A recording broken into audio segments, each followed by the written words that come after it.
Hurry up. Right there. All right there. Now pull him in. Push back. Push back. Hurry up. Hurry up. Hurry up. You don't remember what's going on. While you are here at Paris Out, the last word out of your mouth at all times will be sir. Is that understood? Yes, sir. Anytime any Marine, any officer, any drill instructor tells you to do anything, we do it as fast as we daggone can. Is that understood? Yes, sir. Anytime that anybody talks to you, you will sound off in a loud voice, the loudest voice that you could possibly muster. Is that understood? Yes, sir.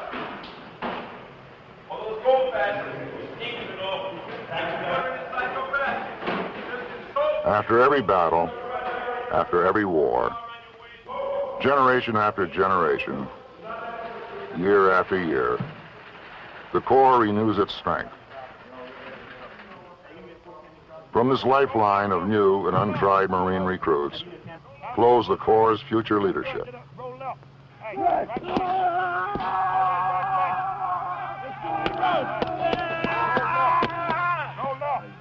Like thousands of Marines before them, many may later be called upon to lead men under the most demanding and challenging conditions, combat. But gaining skills to successfully lead men into combat does not just happen.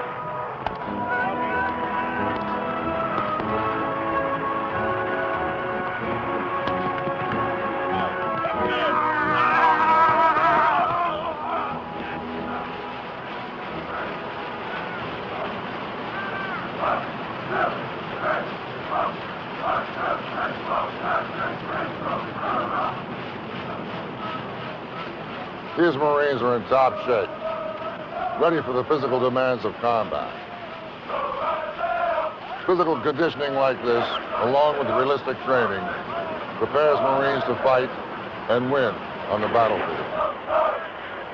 Like every Marine that I landed with on the beaches of Kwajalein, Eniwetok, Saipan during World War II, we were ready to fight before we shipped out to the Pacific.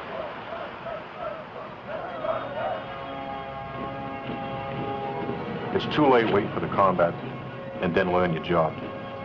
You have to talk to other combat veterans. You have to read on past wars or Korea, Iwo Jima, look at films, lessons learned in Vietnam, some of the problems that we've had.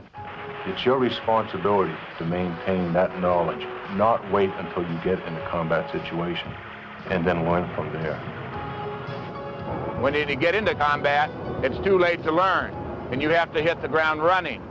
And I think we learned that ahead of time. A combat leader is also a good leader in peacetime. If he can't lead in peacetime, he will never make it in combat.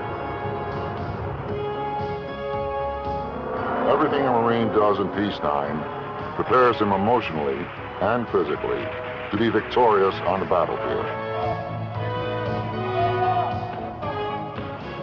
Beginning with the raw materials of strong character and worthy values, leadership skills are carefully molded by the expert hands of drill instructors and unit leaders. Hammered into fighting shape in the forge of intense training, hardened by the fires of Marine tradition, galvanized by self-discipline, pride, and patriotism.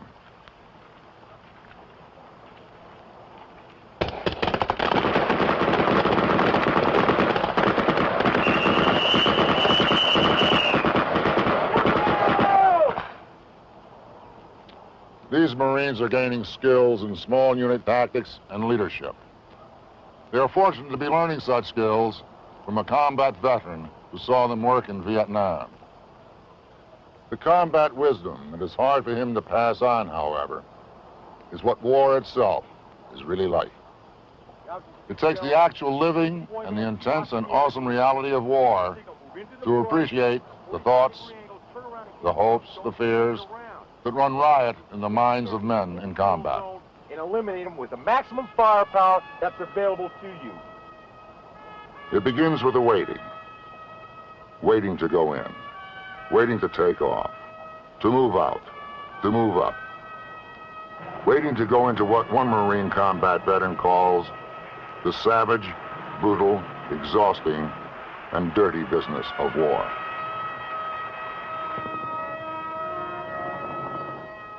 E.B. Sledge, nicknamed the Sledgehammer, saw and felt combat at its most intimate level, that of the grunt. Sledge remembers his first campaign, voicing the thoughts, the feelings of every Marine before his first attack. Would I ever see my family again? Would I do my duty or be a coward? Could I kill?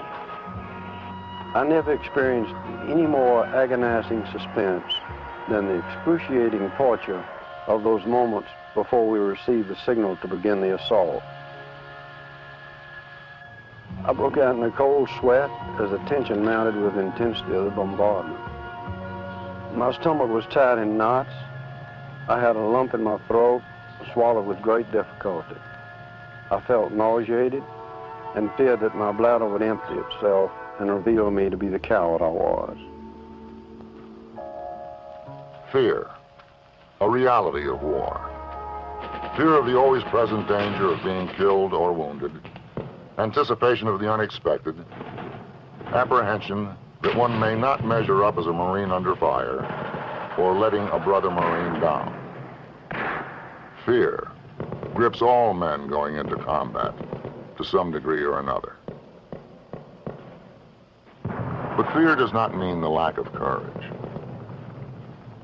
Courage means overcoming fear and doing one's duty in the presence of danger, not being unafraid.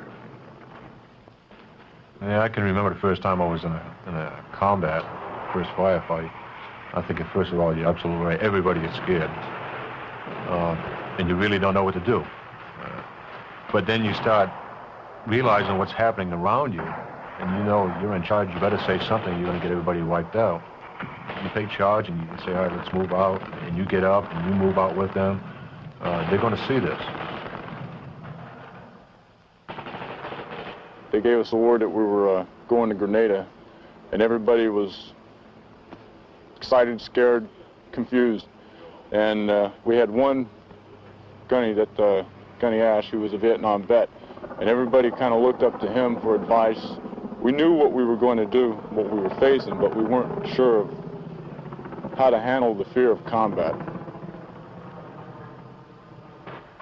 But once we had landed onto the island, things fell into place. The fear was controlled. It didn't go away, but it was controlled, and the training that we had had prior paid off. We felt confident and comfortable with what we were doing. We knew what we were doing. We were ready for any kind of mission that we were going to face.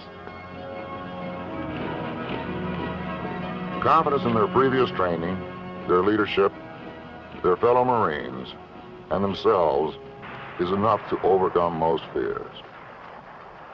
When the orders came, Robert, Bailey, Sledge, and the Marines around them moved as every Marine is trained and committed to, against the enemy.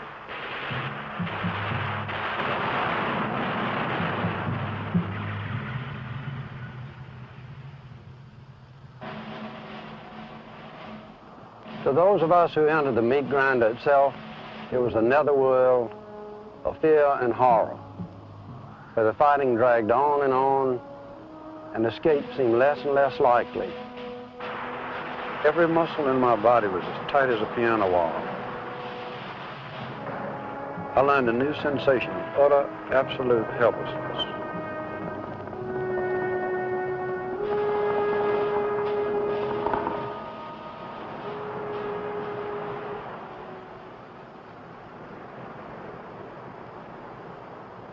At times, it was though as I was alone out there on the battlefield, utterly forlorn in a tempest of violence. Often it seemed impossible that we could ever reach our objective, yet the thought never occurred to us that our attack might fail.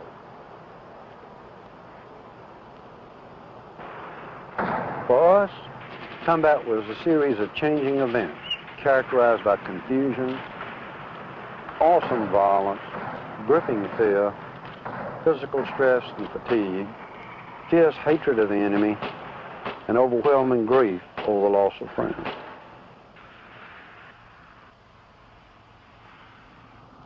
The end of a patrol, a battle, a campaign. You can see in the eyes of each survivor the price he's paid.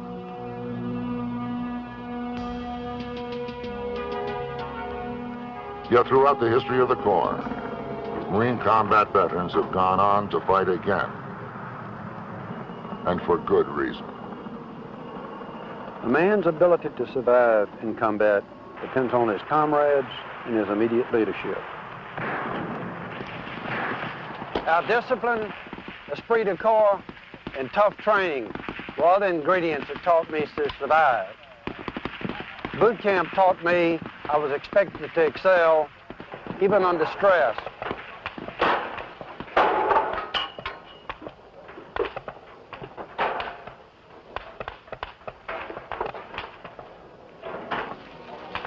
Combat is a vindication of Marine training. Proof that each Marine can use his weapon and equipment efficiently in combat. Proof that he can trust and depend upon the Marines on each side of him and on his leadership. And we have something else going for us. Patriotism, a deep love of this country and all it stands for.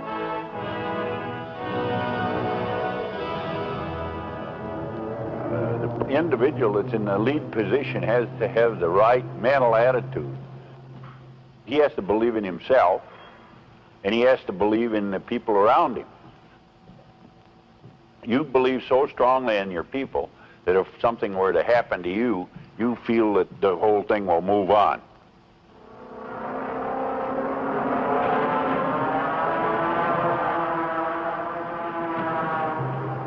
What inspires Marines to excel like no other fighting man?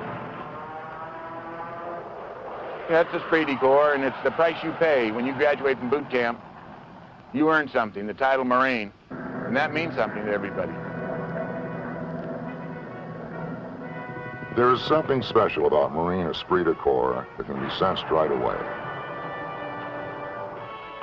A British observer, while watching a Marine regiment move against a communist division in a last-ditch effort to save the Pusan perimeter, our last toehold in Korea, said, and I quote, "They are faced with impossible odds, but I have a feeling that they will halt the enemy."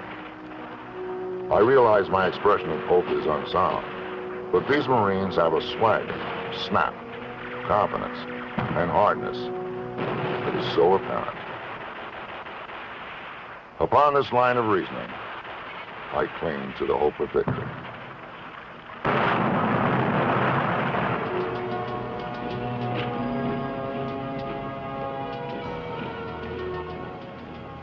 Esprit de corps is built on commitment. More than anything else, men have fought and teams have won because of commitment. It's a commitment to a leader and to a small brotherhood, where the important things are mutual respect, confidence, shared hardships, shared dangers, shared victories, discipline, and perseverance. Sam, go break. Hold up.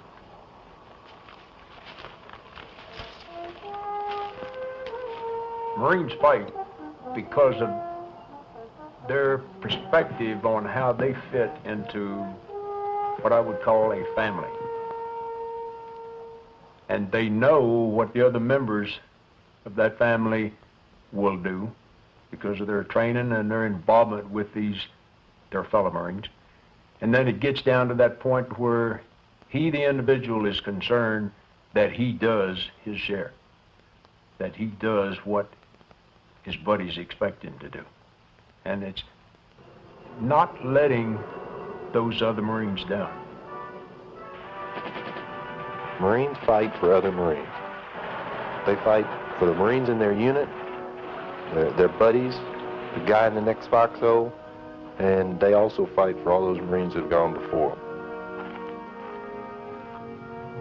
The ultimate challenge to leadership in combat is to accomplish the mission while at the same time minimizing casualties, taking care of your men, being concerned for their welfare.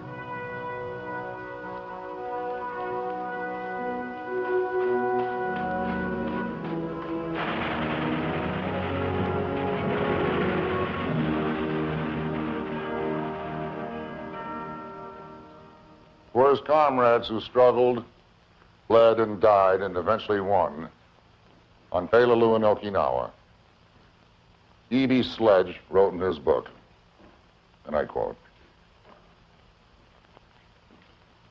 "We forged a bond that time would never erase. Marine Corps training taught us to kill efficiently and to try to survive. But it also taught us loyalty to each other and love."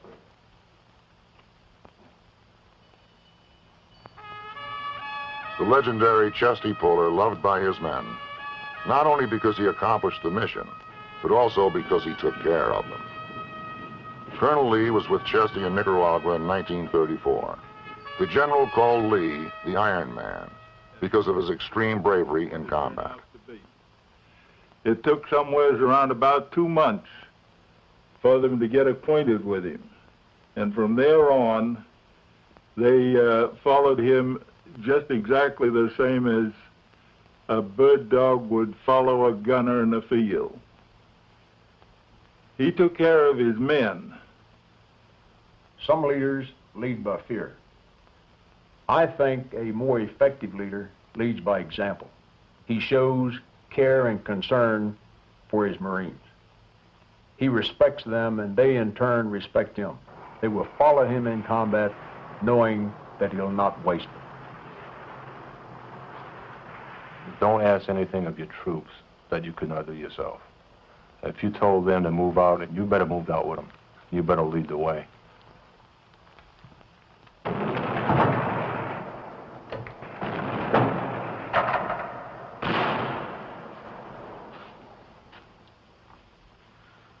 When I think of Peleliu, I think of K Company, 3rd Battalion, 1st Marines.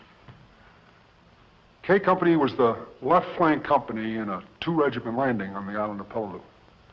About 150 yards to the left of where they were to land was a point which jutted about 25 yards out in the water and had a commanding view of the entire division beach. K Company's job was to take that point. And if they didn't, the whole division landing could be swept by Japanese fire.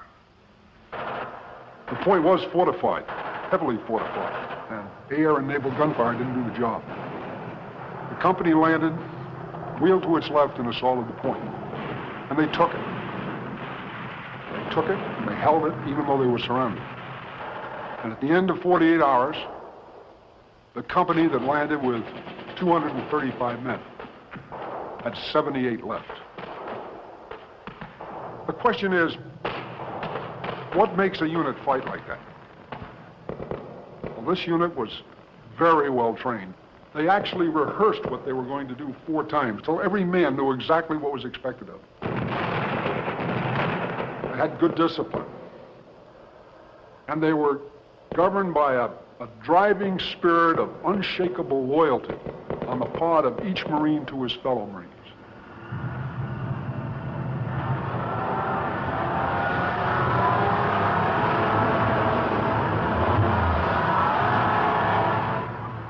Today's generation of young Marines operating state-of-the-art equipment.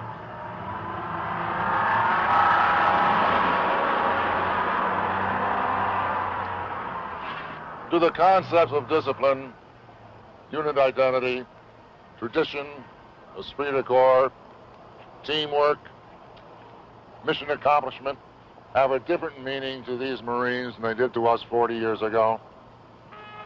Is a different approach to leadership needed to inspire these conditions? Well, I would say leadership in the Marine Corps has been the same since 1775. What we're after. Leadership is the ability to take people and mold them into a winning unit in combat, be able to get the best, to make them excel, and at the same time take care of them and bring them back.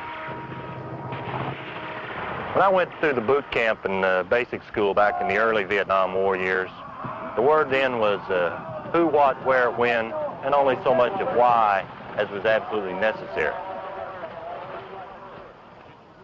Over the years and culminating in Grenada, I've come to realize that why might be the most important part of all. I don't mean why and the political why of why are we in Grenada, Colonel, but the tactical why.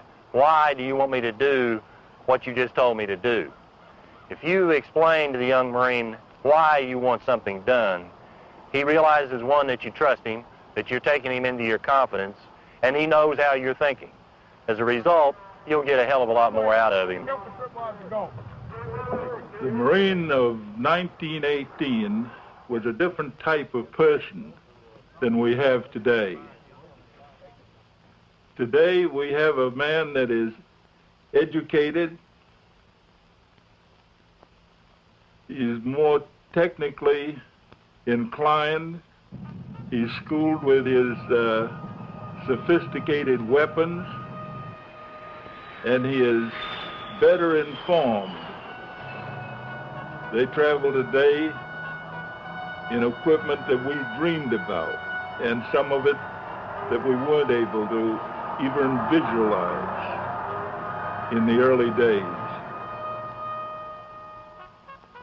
Our Corps today is equipped and trained in such a way that I believe it is second to none.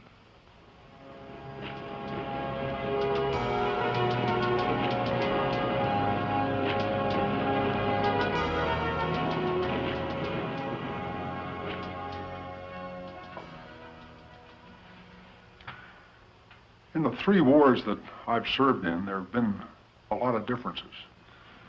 We fought against different people. We fought in different countries. We fought with different weapons. But one of the things that I believe has been constant in all 3 of those wars is the basic foundation of effective combat leadership.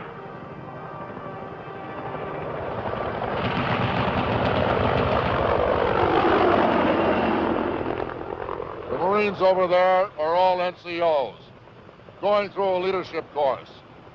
They've been taught leadership traits and principles throughout their training. The same ones taught to my leaders in World War II. The same ones taught to leaders during Vietnam, the Korean War, and long before.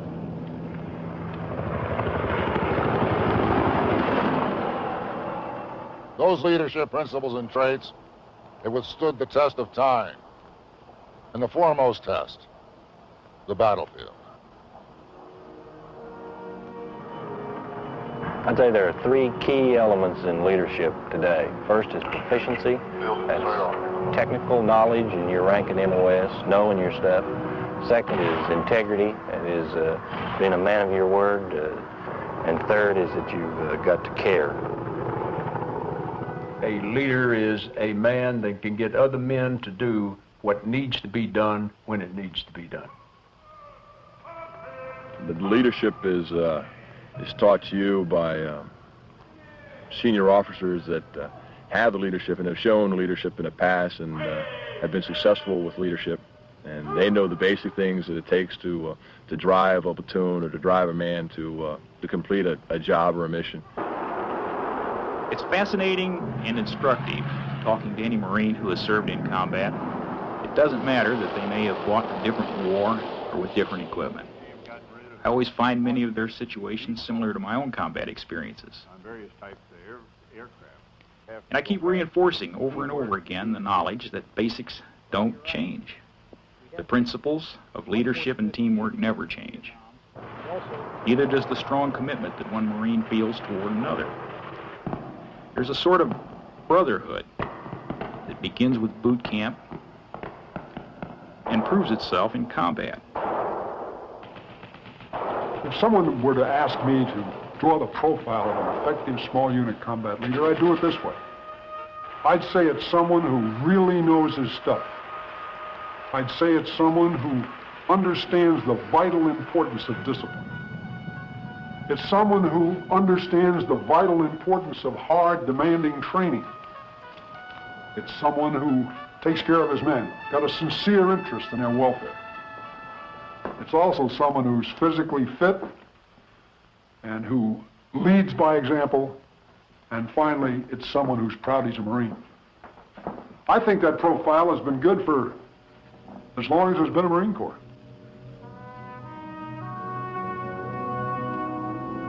Throughout our long, proud history, combat veterans have taught untried Marines how to fight, to lead, and win on the battlefield. As these veterans leave the Corps, they take their combat experience with them. But to those who would study and learn from those experiences, the wisdom of combat will not be lost.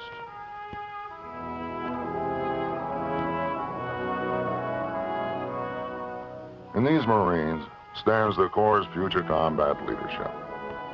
Before reaching this day, this place of honor, they were no different than any other young American men. But they have been hammered into form in a different forge, hardened by a different fire, earning the right to muster with the elite, the few, the proud. If called upon, there is no doubt that they will fight with incredible bravery and win on any battlefield in the same tradition of those combat Marines who have gone before them. Once they're indoctrinated with the esprit de corps, it is like a branding iron. A man is marked for life, mentally and physically. And regardless of where he goes, esprit de corps follows him. And it is a band of brothers that can only be broken up by that last journey.